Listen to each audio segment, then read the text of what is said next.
mempunyai luas wilayah yang tidak begitu luas dibandingkan dengan desa-desa yang ada di Lampung. Pokok hanya memiliki luas wilayah 77 sekian hektar, yang 47 hektar merupakan tanah pertanian maupun tanah perikanan, yang 30 hektar merupakan tanah pemukiman maupun tanah perikanan. Penduduk desa Pokok ada 2.130 jiwa penduduk, terdiri dari 6 RW, 12 RT, ada 4 dukuh. Jumlah kakak ada 639 kakak. Biarpun Pokok wilayahnya sempit, biarpun Pokok penduduknya sedikit, tapi pendapatannya seperti Brunei Darussalam.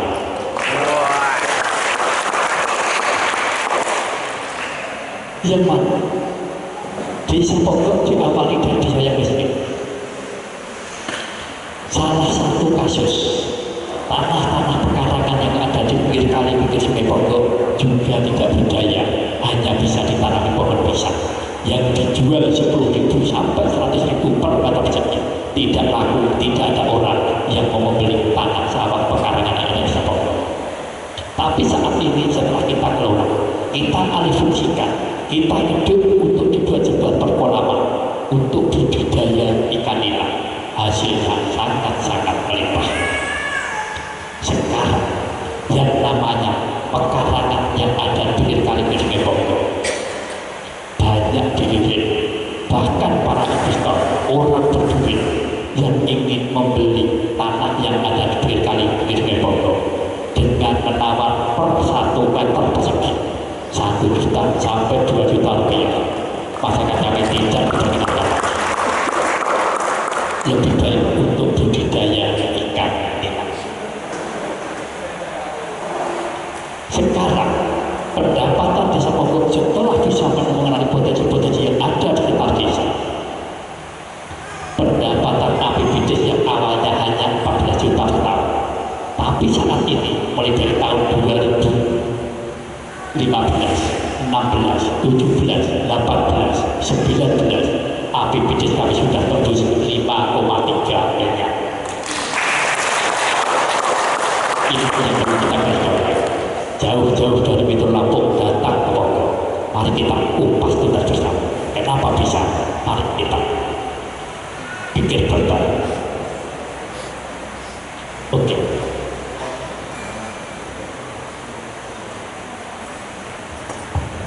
Sesuai dengan nawacita Jokowi di alinea ketiga, membangun melalui daerah pinggir. Karena apa?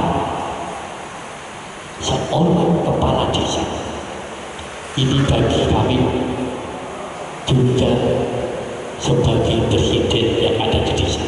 Jadi hadirnya sebuah negara yang terkecil adalah desa. Tidak mungkin akan ada negara tanpa ada desa. Kenapa? Yang namanya kepala desa ini sebagai kepala sebagai presiden, karena sama-sama jabatan politis, sama-sama dipilih oleh masyarakat. Jadi presiden yang ada di desa ini adalah seorang kepala desa. Apa tugas pokok? Apa tugas kepala desa? Tugas pokok fungsi seorang pokok adalah pertama, bisa melayani masyarakat yang baik. Tujuan utama itu pelayanan masyarakat yang baik yang ada di desa. Juga mempunyai kebijakan yang ada di desa. Juga mempunyai tugas pokok fungsi sebagai penguasa penggunaan anggaran yang ada di desa. Tapi tidaklah penting seorang kepala desa, seorang presiden yang ada di desa yang bisa mensejahterakan rakyatnya. Apa yang dimaksud sebagai masyarakat yang sejahtera? Tentunya masyarakat yang sudah bisa menikmati mulai dari sandang, papan, pangan, pendidikan, kesehatan. Kalau 5 item ini sudah bisa dirasakan oleh masyarakat desa kita, berarti masyarakat desa kita sudah dikategorikan sebagai masyarakat yang sejahtera. Tapi apabila masyarakat di desa kita belum bisa menikmati 5 item yang kami sebut tadi, mohon maaf, jangan menyalahkan seorang presiden Jokowi, tapi ini tadi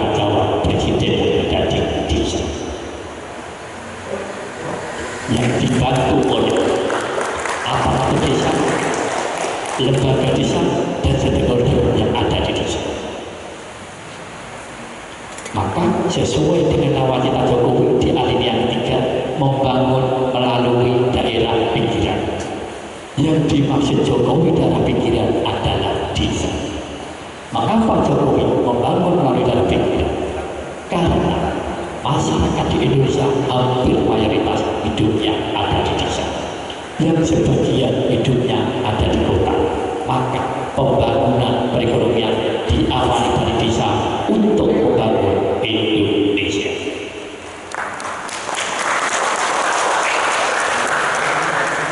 Kata Bung Hatta, obor besar dinyalakan di Jakarta tidak akan mampu menerangi desa-desa di seluruh Nusantara. Tapi apabila lilin-lilin kecil ini menyala di tiap desa, akan bisa menerangi desa-desa di seluruh Nusantara.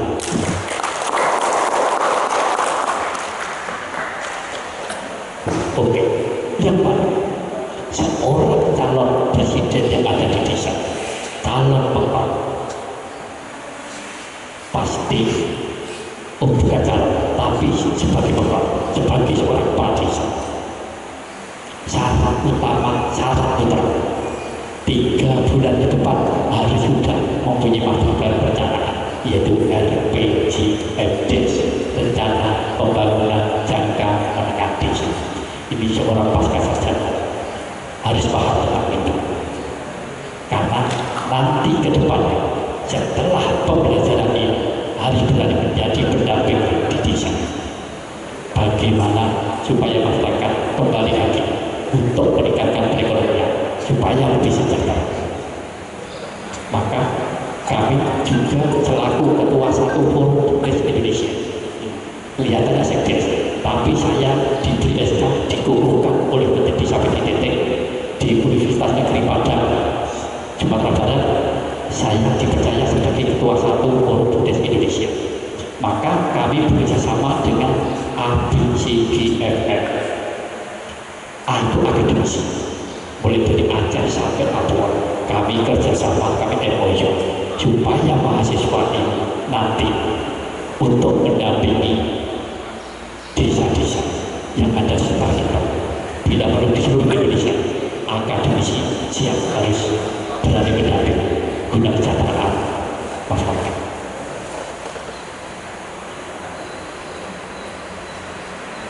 Yang mana RPJMD dibuat, desa mau dibawa mana, masyarakat ada ke mana, semuanya harus masuk dalam sebuah RPJMD. Tapi rata-rata sebuah RPJMD dibuat hanya sebagai syarat untuk mencairkan dana desa. Ini perbuatan seorang kepala desa yang kurang benar. Setelah adanya RKP, setelah adanya RPJMD tentunya harus dituangkan dengan adanya RKPDes. Setelah ada RKPDes, anggarkan melalui RAPBDes.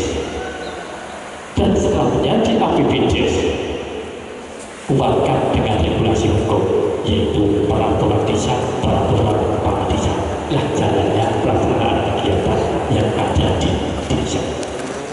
Dan seorang calon kepala desa pasti mempunyai sebuah visi dan misi, janji-janji politik yang selalu didengungkan di masyarakat.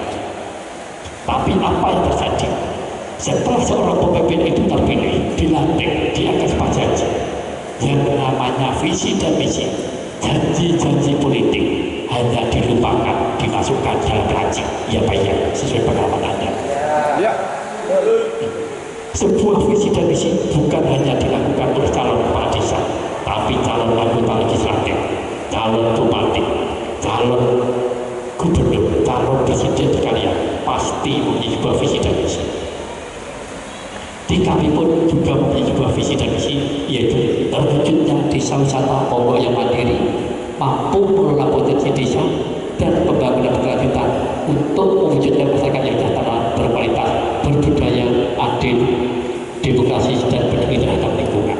Ini hanya kata-kata yang biasa yang setiap hari Bapak Ibu lihat, Bapak Ibu dengar. Tapi di kami, visi-visi ini bukan hanya kita tulisan, bukan hanya sekedar kata-kata, tapi setiap bait, setiap kata semua ada maknanya. Kami mencontoh Presiden Jokowi mempunyai sebuah sayembara. Begitu masyarakat bisa menjawab, masyarakat diberi hadiah sepeda gunung atau sepeda kuda yang sering kita lihat di TV. Di kami pun untuk mengingatkan memori masyarakat kami, setiap wisdes, wisel bangdes, kegiatan tingkat RT RW juga kami jadikan sebuah sayembara. Apa visi-visi di Ponggo? Begitu masyarakat bisa menjawab, juga akan beri uang Rp50.000 supaya teringat apabila apa yang telah kami sampaikan, yang telah kami janjikan tidak terrealisasi, supaya masyarakat berduyun-duyun ramai datang ke kantor kepala desa untuk menagih janjinya. Inilah konsekuensi kami. Yang mana terwujudnya desa wisata. Ini terwujudnya desa wisata. Pokok banyak sebutannya. Pokok disebut sebagai kampung nila, karena masyarakat Pokok banyak yang budidaya ikan nila. Meningkat lagi oleh Menteri Kelautan dan Menteri Perikanan, Pokok disebut sebagai desa Minangpolita. Kotanya ikan nila ada di Pokok, karena Pokok punya airnya deras. Di sini kolam, di sana kolam, di sana kolam, di sana juga kolam. Kami dikelilingi kolam-kolam perikanan. Maka disebut Minangpolita, karena setiap minggu kami mempunyai pendapatan hasil konsumsi ikan nila hampir 1 ton. Tidak percaya? Nanti setelah pemaparan ini makan nasi di waktu siang pasti lauk pauknya ikan nila. Ini dari budidaya mereka. Tidak perlu kita jual keluar, cukup kita makan sendiri. Pokok sebagai desa wisata, benar nih Bapak Ibu. Pokok mempunyai beberapa sumber mata air. Ada 5 sumber mata air. Salah satunya Umbul Pokok yang di tepi jalan, yang kami beri nama Umbul Pokok itu, yang mempunyai debit 800 liter kubik per jam. Pada waktu itu hanya terbuang sia-sia, hanya untuk mengairi tanah sawah tetangga-tetangga. Tapi setelah kita kelola dengan baik, sekarang hasilnya sangat-sangat melimpah untuk kegiatan snorkel, diving, renang, ciblon, kungkung, seluluk, pelangi, di Pokok. Mengapa jauh-jauh ke Raja Ampat? Mending kita renang, ciblon, kungkung, seluluk, di Pokok. Lebih indah, lebih nyaman, lebih sehat. Karena apa? Tidak gagal di kulit, tidak pedih di mata. Karena bukan air asin, bukan air laut, tapi dari air tawar berbumi air. Bunakennya air tawar di Jawa Tengah ada di Pondok Kelada, padahal Bunaken ada di Manado. Nusa Dua Bali ada di Pondok Kelada. Mengapa kami menyempal nama-nama besar tersebut? Karena Raja Ampat yang meloncengkan Presiden Jokowi, sehingga masyarakat di Indonesia kenal, tahu, mungkin pernah yang lihat Raja Ampat. Masyarakat dunia kenal yang namanya Bunaken ada di Belanda. Masyarakat dunia mana yang belum kenal Pulau Bali? Nah, nama-nama besar yang kami ambil, kami adopsi, kami sempat untuk memasarkan produk unggulan yang ada di desa kami, supaya masyarakat pada penasaran, sehingga mengumpulkan duitnya untuk dibuang ke desa Pokok. Inilah cara kita mencari duit yang mudah, cukup dan adanya media sosial. Daripada ke Raja Ampat jauh, daripada ke Bali jauh, cukup ke Pokok. Bisa dijangkau mobil, bisa dijangkau sepeda motor untuk kawasan jauh. Inilah cara promosi kami. Sehingga dengan adanya kami mengelola dengan baik, sehingga bisa mendapat sampai atas yang lebih, sehingga Pokok dikategorikan sebagai desa yang mandiri. Mandirinya desa Pokok sesuai dengan program Jokowi. Jokowi mempunyai program Kartu Indonesia Sehat, KIS. Pokok juga tidak kalah dengan Presiden Jokowi. Pokok juga mempunyai mempunyai jam SDC, jaminan kesehatan desa. Bagi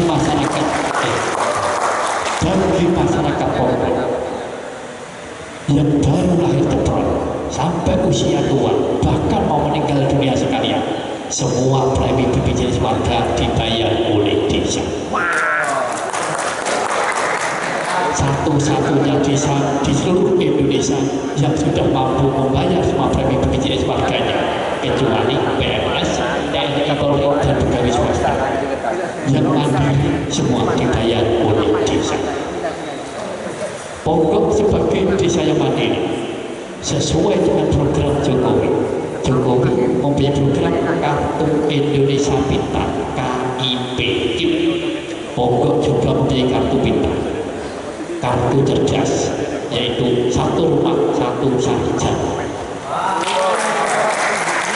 Bagi masyarakat desa Ponggok, baik itu anak orang kaya, anak orang miskin, kuliah di swasta, kuliah di negeri, baik S1, S2, S3, asal bisa menunjukkan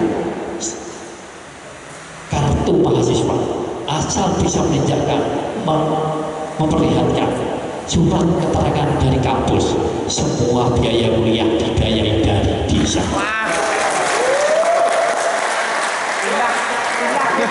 Maka yang masih jomblo silakan cari istri, Ponggok. Nanti S2 kami ganti. Pulang kami Pak, saya bawa satu. Oke. Ini merupakan program pemerintah desa. Tujuannya apa? Untuk meningkatkan sumber daya manusia, anak-anak kita, adik-adik kita, cucu-cucu kita, yang nantinya untuk menggantikan pemimpin-pemimpin yang akan datang. Karena seorang pengkor 6 tahun pasti akan matang. Seorang sekdes akan pensiun, tua, mati. Siapa penggantinya? Kalau bukan anak-anak kita, adik-adik kita, cucu-cucu kita, maka belum meningkatkan sumber daya manusia. Gantinya imam ini. Jangan Ponggok sebagai desa yang mandiri. merusak imam. Ngapain smart pada? Sejak tahun 2012 kami sudah bisa merehab rumah tidak layak huni sebanyak 137 rumah tangga. Rumah tidak layak huninya desa Ponggok bagi rumah tangga yang belum tidak mempunyai jamban, kamar mandi, WC dalam rumah, semua dibuatkan, dibangun, dibiayai dari desa. Karena apa? Ponggok sebagai desa wisata air, maka yang namanya kali, namanya sungai harus kelihatan bersih, indah, nyaman, dan sehat. Semua pembuangan limbah harus di dalam rumah. Apabila warga masyarakat kami nekat membuang limbah di sungai di kali, kami denda Rp100.000 biar segera masyarakat kami. Inilah cara kita merubah kebiasaan. Semua harus kita pakai seperti itu.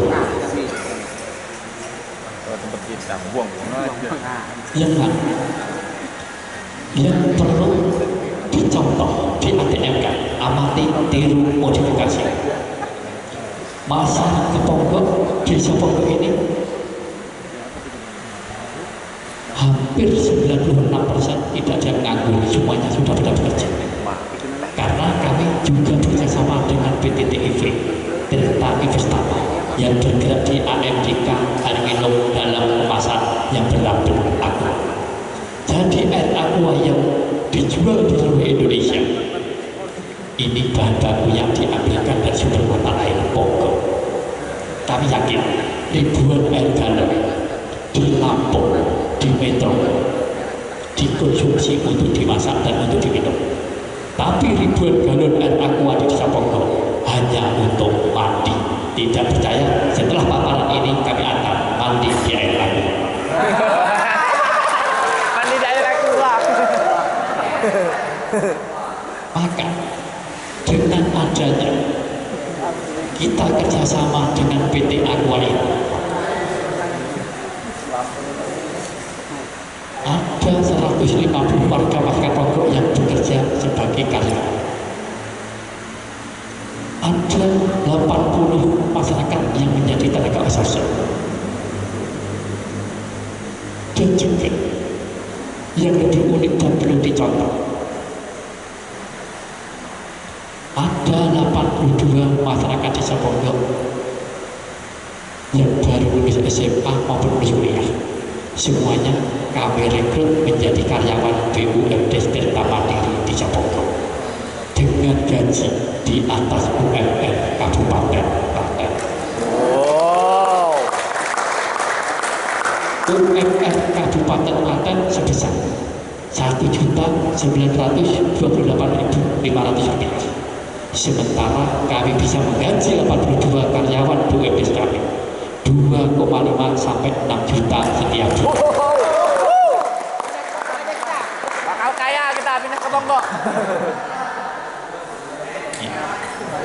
Hancur PNS. Tujuannya apa? Ini juga merupakan program pemerintah desa.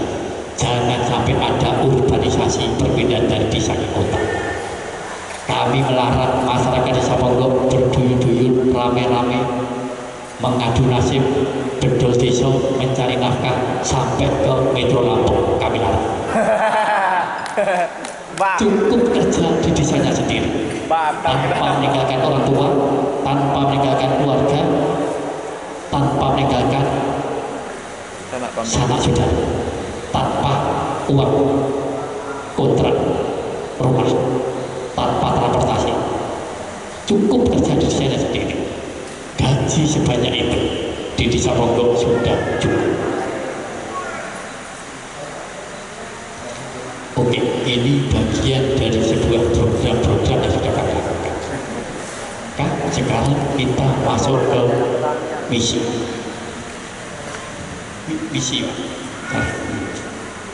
Misi itu adalah sebuah tujuan.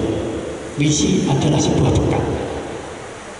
Karena kami selaku pelaku yang ada di desa, maka misi kami yang pertama adalah tata kelola pemerintahan yang baik. Gantian, tata kelola pemerintahan yang baik, transparan dan akuntabel. Transparan dan akuntabel. Yang mana salah satu contoh transparan, akuntabel dan terbuka, setiap desa di seluruh Indonesia setiap tahun digelontori anggaran APBN yang lebih keren disebut dana desa.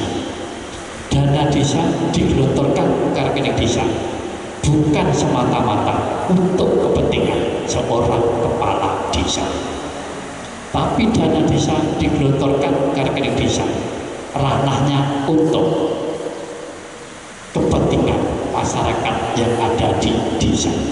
Maka dana desa jangan ditutup-tutupi, jangan dirahasiakan, semuanya harus diperolehkan ke masyarakat.